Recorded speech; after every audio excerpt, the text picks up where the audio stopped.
guys, welcome to the channel for new battle report, Bellum Lacum. Here we go. Game number 1 we played against an Italian team and I was paired in a mirror Infernal Dwarves matches against Smoke21. The list, you know mine already, is the one that I played during the last battle report, I think. And my opponent was playing the following list, so basically he also has the Overlord on the bull. He also has a Bastion, but slightly different than mine. He has the Flintlock version, he has double rocket battery, he has another mage as well, his Vizier is on foot, and he has a Citizen Giant and only 4 scoring units. So you see, in comparison to mine, he has less scoring unit, only 4 to my 6, and I would say less combat power, but in exchange for that he has more range damage. But you see, his combat power is pretty limited with a block of 18 Citadel Guard, block of 15 Immortals, the Giant and the Overlord, that's his main threat, and the Vassal are more support pieces, and then it's all about the range damage. He has blocky, shooty Infernal Dwarves, I think really range damage based. We played Skull of Arad Redstorm, and I think it was only frontline clash, not I saw that for a slight. Primary wise, I felt this could be to my advantage. It depends, as always with Skull of Arad Redstorm, you don't like to make any bold prediction before rolling who wins the side, because it's very dependent to that. But I felt overall having more scoring and mobility could potentially lead the primary to my advantage. Secondary wise, I had keep the numbers, which is obviously the easiest one, and he had to kill my 2 units of Vassal Levies, which is obviously harder to achieve. Path to victory, yeah, I think for me, focused on the primary definitely. I already got an advantage on the secondary, so focus on the primary would be the key. And then obviously range damage, we are in a range damage battle, definitely here. For him, yeah, he wants to win that range damage battle because he has more range damage than me, especially the double rocket battery, which should be dominant here. And then his Bastion could be able to to push forward in the board and take board control. And board control could mean potentially a win on Skull of Arad Redstorm. If I think at the middle of the board, that could be very hard for me to remove his Bastion without my own Bastion. Generally speaking, ID mirrors are not the most interesting matchup you can get as Infernal Dwarves, so we will see how that goes. And yeah, my estimation was pretty neutral, because first of all it's a mirror, and second of all I don't know about Skull of Arad Redstorm, how the map is going to be. His deployment, I won the roll for side, which was good news, so I went defender. I could conserve the numbers, so obviously double advantage here. I'm able to start on 3 pieces of terrain, 2 wall, which and a ruin, which is going to be a very good side. When you speak about range damage battle, I felt this is a very good side where I could be. And my opponent gets the top, which as well provide 3 train pieces, but they are a bit further away from each other, first of all. And second of all, they are not covering. They are not bringing hard cover. Here I have 3 pieces of train with hard cover, so I felt this is a good help for me. And also I felt if you check the train configuration, which are pretty split, it could be really hard for him to start on those 3 without spreading his battle line too wide, and therefore not having a too compact battle line could mean opportunities for me on the flank, because I have dynamic unit that could threaten his flank. So I felt overall that could be a big risk for him to spread over the 3 train pace. And in case he didn't do it and he just focused on the 2 on the left, maybe go on the hill, but didn't want to risk to go towards the water, which would spread his battle line too wide, which I understand. He dropped everything for first turn, went with Immortal on the left, Vassal Levies, the Bastion, Rocket left, Rocket right, or the Vassal Levies, Overlord and Giant. And by the way, on the Lamassu, he gave me the Flaming token. I put 1 on the right on the Giant and 1 on the left on the Immortal before the start of the deployment, obviously. My counter deployment, I went with right side, so I felt already, okay, if you look at the primary, it's likely that I'm going to be able to choose, and in that case I would like to pick right, which is the opposite of all his scoring unit. And basically I wanted my Anointed to flank here and go for the primary, supported by the Vassal, who should be in a safe spot here. My Bastion tried to hide with the hill, but you will see on turn 1 I could have deployed a bit further down to be out of a 36 of the left rocket battery, which was definitely achievable. So not the best deployment for the Bastion here for me. I put my levies here on the right side, on the left side of the Bastion. First unit of Lugar, second unit of Lugar with the Banner of Courage in the ruin, which should be able to block the push of the left flank for him. I'm inside the ruin, I can just wait for him, and then we can fight. And since I put a token on them, I wouldn't need to reroll my attacks, so I feel this combat is pretty even and could be risky for him. Especially if he go charge me in a ring and take some DTs, which I won't suffer. And my rocket all the way back, as well as my 2 flying model who are out of his range. His turn 1, he pushes with a single model behind the hill. The rest moves a bit forward. His bastion stays out of range of my range damage. And he has basically 1 rocket here, and the other one is going to shoot at the Lugas because he has no other interesting target. I dispel Hereditary on my bastion. He gets, I think, a flaming sword, which did nothing. Or flaming sword. Yeah, I don't recall where exactly, but he cast a flaming sword somewhere. Then the rocket battery shoot at my bastion.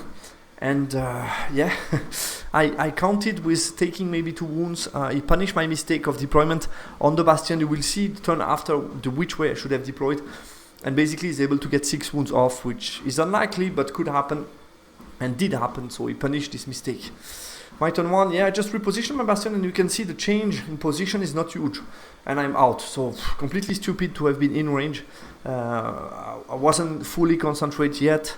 The rest just reposition. Now I'm completely out of the Infernal Artillery range for all my valuable target. My Overlord starts to be in play and also wants to play with the hill. In Magic Phase I get Pyro Flow in the middle, Vassal Levies, I kill 6. I see an opportunity here because his mage is here. So if I can target that, maybe at some point I can take the unit. A Firebolt got dispelled 2 dice against 2 and Eye of the Bull against his. Bull did nothing with the shooting attack. I was able to put him a flaming token, so he cannot really come forward and fight. His turn 2, he advances 1 of the War Machine, but not the second one. And I think this is going to be a mistake, because he's the first one coming into the range of my rocket battery, but this one is still out. Meaning next turn I will be the first one to shoot, and he cannot shoot me next turn if I kill this one, so will be interesting. His bastion also come out and push forward, and he stays behind the hill, and on the left we are pretty much in a standoff situation. In the Magic Phase, he failed Tidal Flame, he get Pyro Flow, get a high roll on 4 dice 20, and he's able to kill 8 of my Vassal Levies in the big unit. And I dispel Frog on my rocket battery, which was obviously the priority. My turn 2, so I want to try to punish the mistake on the rocket battery, so the rest remains pretty much the same, because I'm pretty safe to get the primary, I'm pretty safe to get the secondary, and therefore I don't need to risk it too much. To be honest with you, I have full control of the game. We will see how that goes later, but now it's my time to shoot at his rocket battery first, and maybe I can get something. So you see my Luga pushing a bit forward, but not too much. I'm fully in hard cover with all my units, so it's very good, except the Vassal Levies, but I don't care too much. I get another Pyro Flow, kill 6 of the Levies in the middle, so they start to be not anymore too much, not that much left, sorry. I kill another 4 with the Levies, so I kill 10 this round, and my rocket battery is not going to disappoint in this battle here, and like he did the turn before, I'm going to punish his mistake. And 4 shot, 4 plus 2 plus, I kill the rocket battery. So there's only 1 left, which is very good news for my bastion that's going to be able to survive. His turn 3, he pushes bastion forward, move his rocket forward as well, so he wants to try again that battle. Come out with the giant trying to play, the Overlord moves on the right, you see the way it goes. In the Magic Phase, I dispel Mind Frog, I get a fly on his rocket battery, mainly to get the hard target and be able to shoot me, and with the bow shot he does 1 wound on my Levies. My turn 3, yeah, reposition mainly, but not much happening. You can see I'm trying to close up towards the middle in case he would attempt something. I want to be able to threaten his flank at some point. The Magic Phase, I'm going to get Hereditary on his rocket battery, and then a Fireball, and going to do 2 wounds, so that's really nice, 2 wounds off on the rocket battery.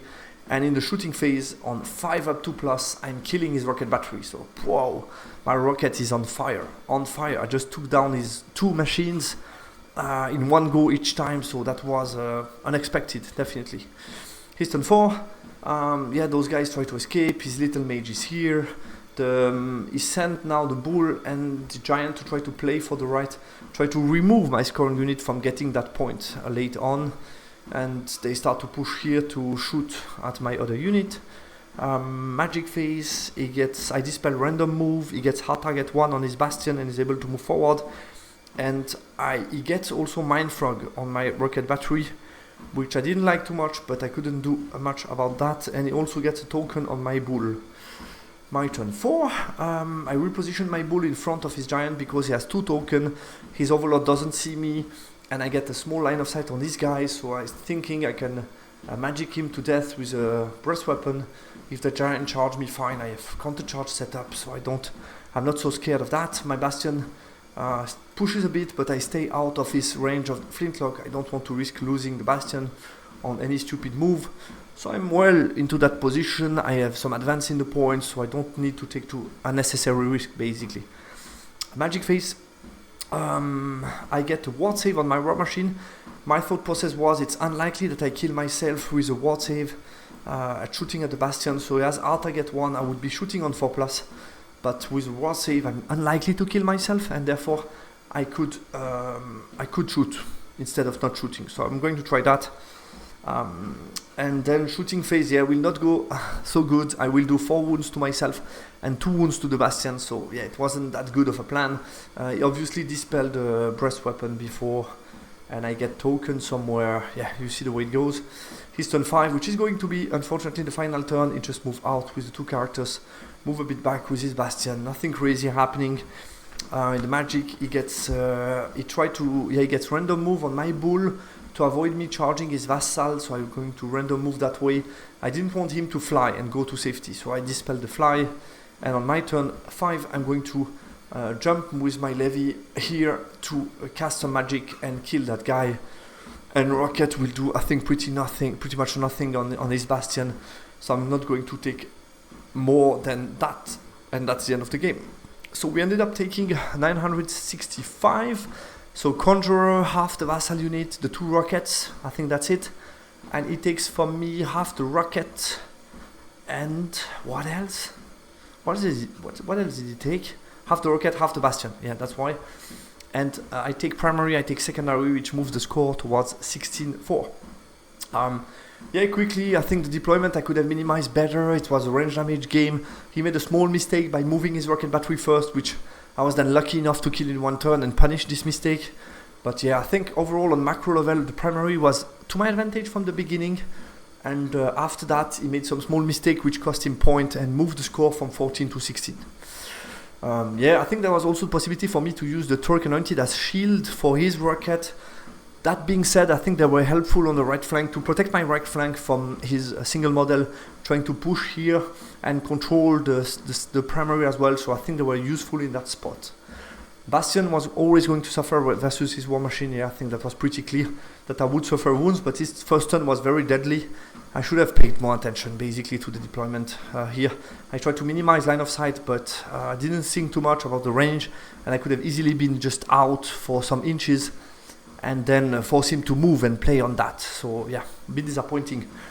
Overall, we take 55 points, so we take the cap. I got 16, Lichmeister 17, Gaspacho 9, and Shizu 17, which was enough to take the cap, so it's a good start in the tournament. Guys, thanks a lot for watching, and talk to you soon on the channel for game number 2. Goodbye, take care.